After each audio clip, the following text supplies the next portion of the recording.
JD Vance Pakistan पहुंच चुके हैं और पिंडी में उन्होंने एक बाइक को गंजा करके उस पर वन व्हीलिंग की। जेडी वेंस को रावलपिंडी पर एक इशारे पर वार्डन ने रोका। उन्होंने हेलमेट नहीं पहना हुआ था। उनका 2000 रुपए का चालान भी कर दिया गया। रावलपिंडी से अपनी मसरूफियात को खत्म करते हुए उन्होंने लाहौर का रुख किया और सीधा जिला फूड पॉइंट पर गए। जिले के फूड पॉइंट पर उन्होंने इतने ज्यादा ऑयल रिजर्व्स देखे तो कहा कि अमेरिका को जिले के इन ऑयल रिजर्व्स पर सिक्योरिटी देनी चाहिए। जेडी वेंस लाहौर में 2 रोज क्याम के बाद गुजरांवाला में उमेरी वाली आंटी को भी मिलेंगे, क्योंकि जेडी कम करदा पता चल रहा है। गुजरांवाला जाने से पहले वो शाहजमाल जाएंगे और वहाँ मलंगों के हाथों बूटी पियेंगे। जेडी वेंस ने अपनी गुनागू मसरूफियात से टाइम निकालकर मेंटल हॉस्पिटल से एम्बुलेंस लेकर फरार होने वाले ड्राइवर के साथ कॉन्ट्रैक्ट करेंगे, क्योंकि वो उस पागल ड्राइवर को अपने जेट का पायलट रखना चाहते हैं। तवक्को की जा रही है जेडी वेंस पीर लटकन शाह के पास भी जाएंगे और हो सकता है उनके मुरीद हो जाएं, क्योंकि जेडी वेंस का मानना है रन मुरीद होने से बेहतर है इंसान किसी जाली पीर का मुरीद बन जाए। जेडी वेंस ने लाहौर के सबसे बड़े कब्रिस्तान मियानी साहब में पीसीओ खोलने का भी ऐलान किया है, जिससे बहुत से रोजगार के मौके पैदा होंगे।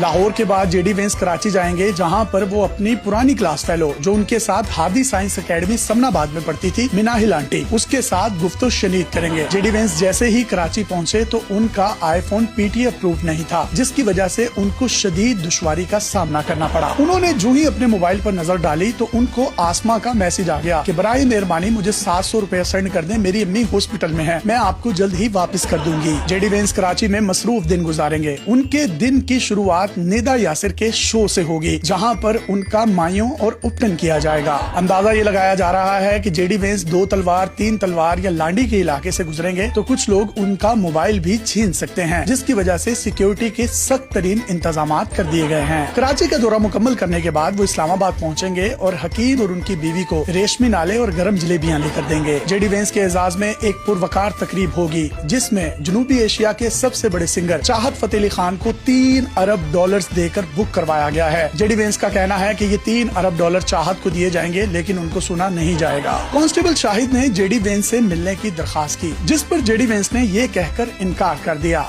चला जेडी वेंस जाम के भटिया के रिहायशी हैं और पिंडी भटिया में इनकी अपनी 3 मुरब्बे जमीन है, जहां पर इन्होंने गन्ना और गंदुम काश्त कर रखी है। ये एक जिम्मेदार घराने से ताल्लुक रखते थे, लेकिन वतन की मोहब्बत में ये पाकिस्तान छोड़कर अमेरिका चले गए और वहां जाकर चुपचाप पाकिस्तान के लिए काम करने लगे। आंधी तूफान या हब्स किसी भी शदीद मौसम में जेडी वेंस ने मर्दों की तरह उसका मुकाबला किया, लेकिन उफ ना किया। जेडी वेंस ने पाकिस्तान में गोबर पर लगने वाले टैक्स को लिड होल्डिंग टैक्स करार दिया और कहा कि ये पाकिस्तान की तकदीर बदल देगा। जेडी वेंस इस्लामाबाद से अमेरिका के लिए जब रवाना होंगे तो लाहौर दा पावा अख्तर लावा उनको एयरपोर्ट ड्रॉप करने जाएंगे।